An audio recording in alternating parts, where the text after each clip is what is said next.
It was supposed to be just another ordinary day. Deep within the dense forest, a man, an experienced hiker named Daniel, was trekking along a remote path. He loved the solitude, the crisp morning air, and the distant calls of unseen creatures. But on this day, something strange was about to happen, something that would change his life forever. As he walked deeper into the woods, he suddenly heard a faint, unfamiliar sound. At first, he thought it was the wind whistling through the trees or perhaps an animal rustling in the undergrowth. But then, he stopped. His ears strained. It was a sound no one would expect to hear in the heart of the wilderness. A baby crying. Daniel's heart pounded. A baby? Here. That made no sense. He followed the cries, pushing aside branches, stepping over fallen logs, his pace quickening. The sound grew louder. His instincts told him something was terribly wrong. Then, just ahead, in a small clearing surrounded by towering trees, he saw it. A tiny bundle wrapped in a tattered cloth, lying on the forest floor.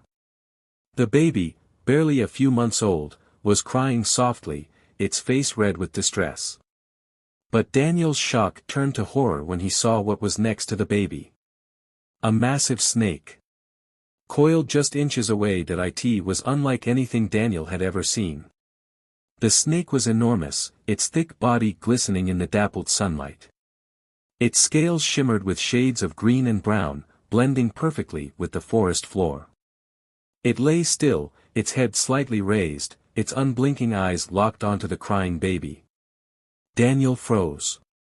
He knew one wrong move could startle the snake, and that could mean disaster. He had encountered snakes before, but this was different. It looked like a python, one of the largest he had ever seen. Was it protecting the baby? Or was it waiting, watching, deciding its next move? He had no time to think. He had to act fast.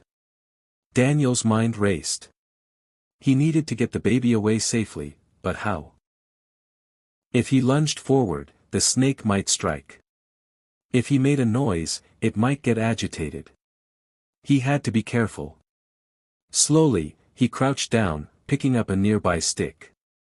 He gently tapped the ground a few feet away, trying to draw the snake's attention. The reptile's head turned slightly. It flicked its tongue, sensing the disturbance.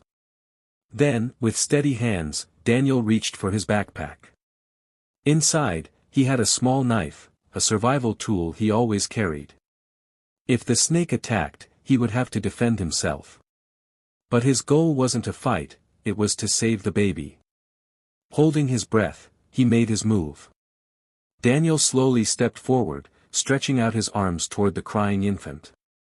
The snake tensed. For a moment, time seemed to stop. Then, just as Daniel's hands touched the baby's blanket, the snake suddenly uncoiled. It moved fast. Too fast. Daniel's instincts kicked in. He grabbed the baby and leaped backward, just as the snake lunged. He stumbled, falling onto the forest floor, shielding the baby in his arms. Dust and leaves flew into the air. The snake recoiled, hissing. For a split second, Daniel locked eyes with the creature. It wasn't attacking. It was retreating. As if it had only been guarding the baby, not hunting it. Then, in an instant, the snake slithered away into the undergrowth, disappearing into the shadows. Daniel sat there, breathless, his heart racing. The baby, still wrapped in its thin blanket, whimpered softly. But now, a new question haunted him. Who had left the baby here? And why? Looking around, he searched for any clues. There were no signs of anyone nearby, no footprints, no discarded belongings. Nothing. It was as if the child had appeared out of nowhere. Was this an abandoned baby? A lost child? Or was there something more mysterious at play? With no time to waste, Daniel cradled the baby and started his way back. The forest, once peaceful, now felt eerily silent. Every crack of a branch, every rustle in the bushes made him alert. He couldn't shake the feeling that someone, or something, was watching. After what felt like hours, he finally reached the edge of the forest. He rushed to the nearest road and waved down a passing vehicle. The driver, stunned by what he saw, quickly agreed to help. They drove straight to the authorities, where Daniel told them everything. The police launched an investigation, but there were no missing child reports that matched the baby. No parents came forward. The baby remained a mystery. Days passed, then weeks. The baby was placed in temporary care, but Daniel couldn't forget what had happened. He visited often, forming an unbreakable bond with the child he had saved. Then, a shocking discovery was made. Further investigation led authorities to a remote village miles away.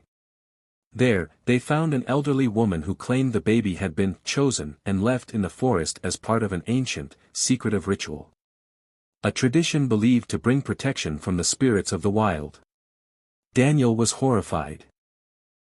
The idea that this innocent child had been abandoned deliberately shook him to his core.